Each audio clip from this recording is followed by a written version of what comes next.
So today, we have been hearing from Karis Hogg, who is doing traffic and weather and more live from False Creek's Aquabus. And now this summer on the early edition, we have been working on a series called Ask Us Anything Metro Vancouver. We have been inviting you to ask us questions about your neighborhood, your municipality, or the region of Metro Vancouver. Every week, we choose a question on Monday.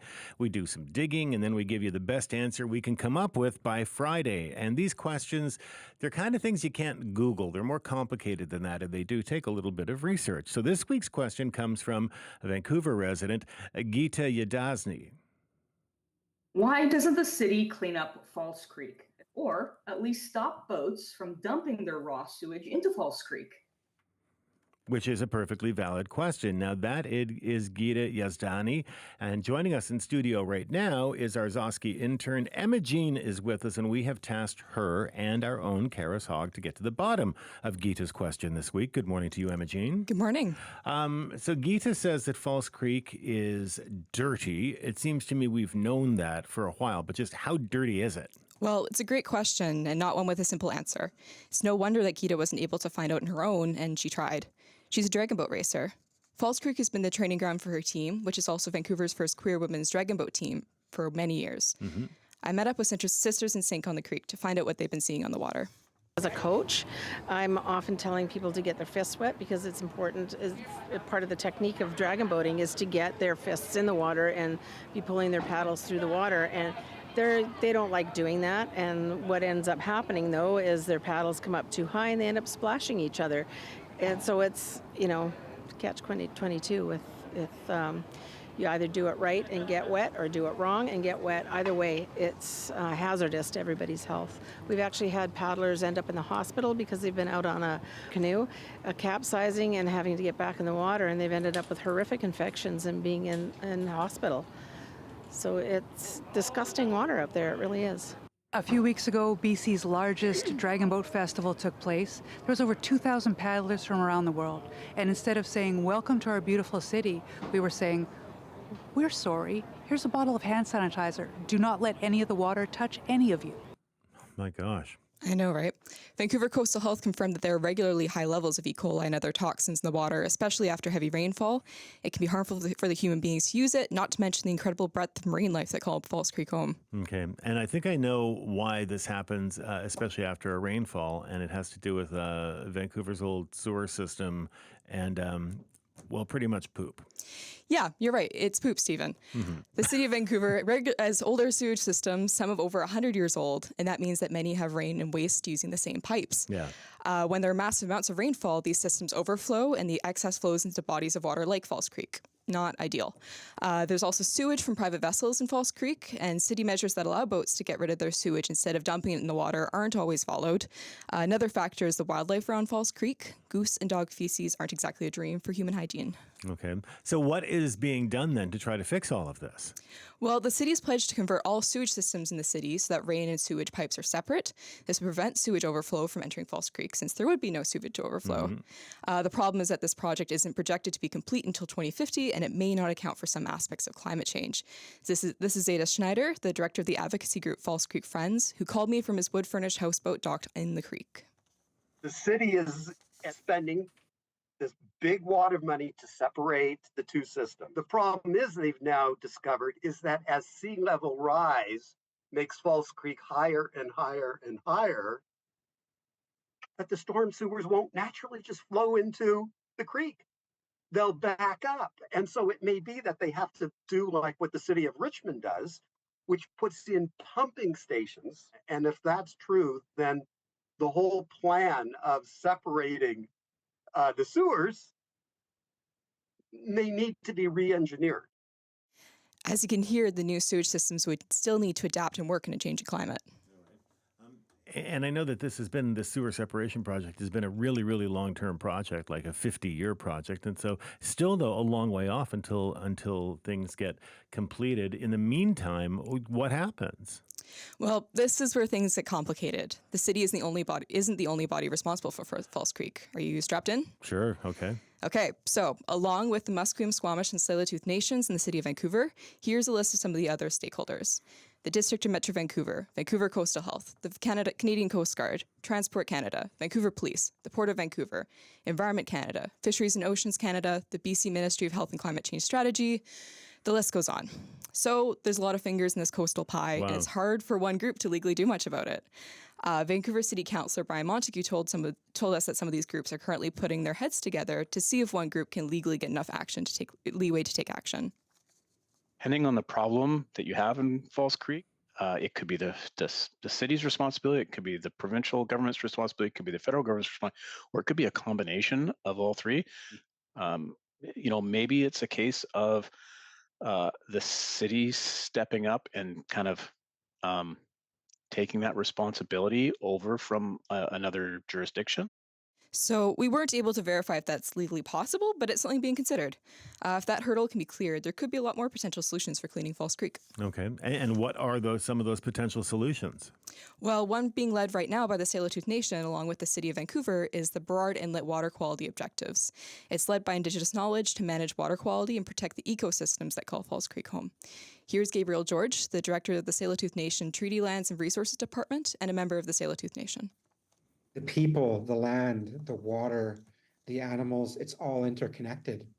And I think that it's not that far-fetched of a thing now when you look at how these impacts are playing out, how, not managing the animals, not managing the water is making things toxic, and those toxins become a part of us. So if we don't take care of that, it's going to cause sickness, it's going to cause harm. That's the Tsleil-Waututh way. Zeta Schneider, the False Creek friend we heard from earlier, advocates for the area to be declared an urban national park and for more water filtering animals to be entering the creek. Did you know that one mussel can filter 15 gallons of water a day? I had no idea. I know, neither did I. That's going to make me stop eating mussels now. Yeah, there you go. So that's an option. Okay. Margot Davis, the Associate Director of Environmental Services for the City of Vancouver, says the city is looking to develop better green areas around the creek to stop toxins from roadway finding their way into the creek. Okay. City Councillor Brian Montague, who we also heard from, wants to see more enforcement of sewage bylaws that would fine boaters from dumping sewage and leaving vessels vacant, though it's unclear from our research how much that actually contributes to the pollution. It's also worth noting that the City of Vancouver puts these bylaws in place. Vancouver police are meant to enforce them, but it's tricky since False Creek is considered federal waters. You can see how things get muddled. Yeah. There's also lots of research being done into what exactly is going on, which could guide future action. It'll just depend on who can get legal jurisdiction going forward. Okay. So is there hope, though, for Gita and Sisters in Sink, her dragon boat racing team? Hopefully someday. Everyone I spoke to agreed that a solution would be complex and multifaceted, but possible. It'll just take some cooperation. It seems like there's a lot to get settled in the meantime. Hopefully some of these governments can get their poop together to clean it out of this creek. It's the understatement of the century to say it means a lot to people. Here's what it means to some of the sisters. It's very much a place to play and also a place of nature within an urban environment. So it's a place of peace. Once I'm on the water, I forget about all my troubles. And I want to know that the creatures under the water are safe. All right. And when I was talking to this about somebody and they said there's actually, and maybe you can confirm this or did I miss it, there's a poop boat? There's a poop boat. Yeah. Yes, I believe there's a poop boat, as in it goes up to other vessels. Yes, and yeah, so that's part of the what's been put in place. There's like a vessel that can go around and I think basically hoover the poop out of the vessel so it doesn't have to go into the water, but that's not always accepted by the people who are, And again, as you said, that's only part of the problem, the stuff from boats, and then there's also the stuff that's coming from the sewer outflows. Lovely stuff. Wow. Okay, thanks. I hope that answers your question, Gita. And Emma, thank you so much. Thanks so much, Stephen. Emma Jean, our CBC Gzowski intern, working with us on the early edition. If you've got a question about Metro Vancouver, get in touch. You can call our talkback line, 604-662-6690, 604-662-6690. We got a text from somebody who said, well, you're only answering one question. Doesn't that leave everybody else disappointed? I don't know. We're answering one question. We're getting a lot of them. Shoot them in. 604-662-6690 is our talkback line. You could email us, earlyed@cbc.ca, earlyed@cbc.ca, or you can text us, 236 236-330-2623, 236-330-2623. In the subject line, put Ask Us Anything, whether you're emailing us or texting us.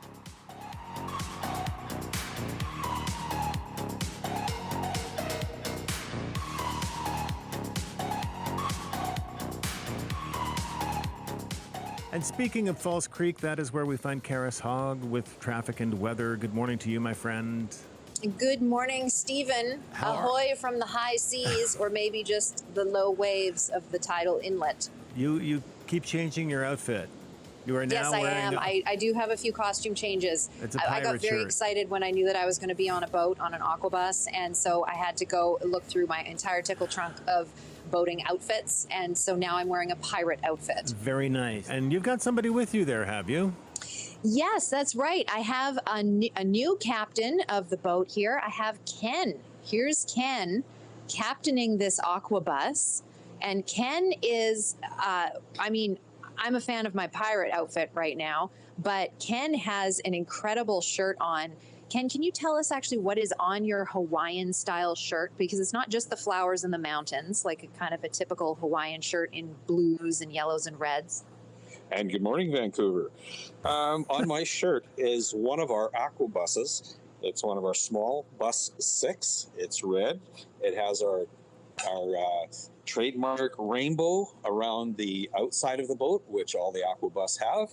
And it's running on a diesel engine, and we have, of the same size, 2 boats that are running electric. So we've switched over to 2 electric boats this year.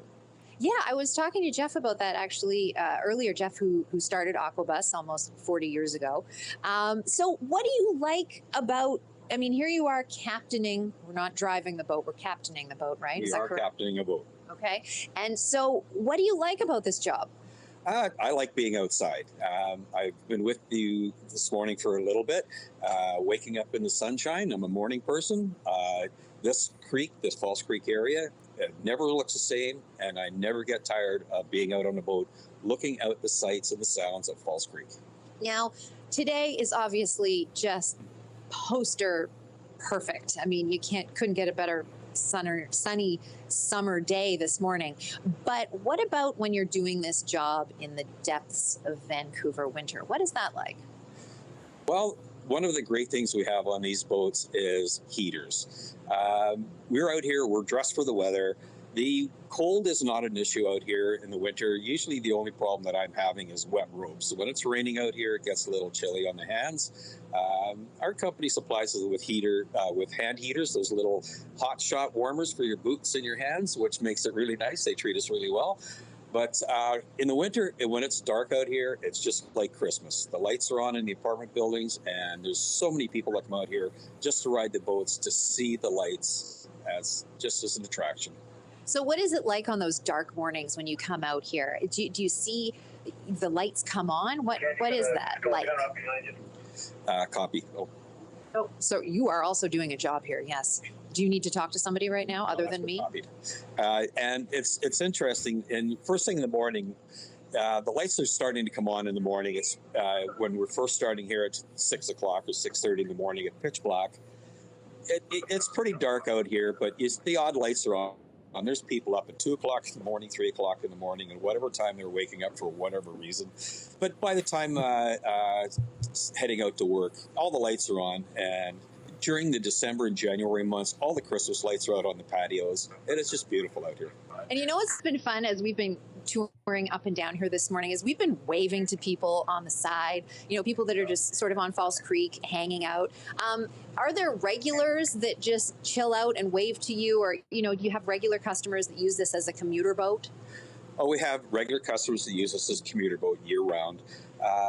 Midsummer, Friday mornings, the places that people are coming from and going to are a little different. Our dance school on the island, which we bring in all the dancers in the morning, isn't operational right now.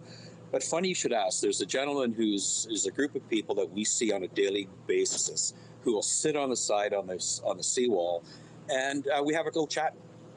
30-second chat or a 10-second chat. How are you this morning? Morning, Captain. And it's just, and they're regulars. They are. The one gentleman who sits up here in the wheelchair has been here almost as long as I've been here. And it's just, I just drive by, say good morning, he waves, and he holds court there with people and dogs, and everybody knows who this guy is, and that's part of his life. He just loves it. It's part of just being on False Creek, right? Part of being on False Creek. Yep. Life on the creek. Well, Stephen, I can't tell you how much fun I've had so far this morning, but it's been really great. All right, Karis, thank you so much.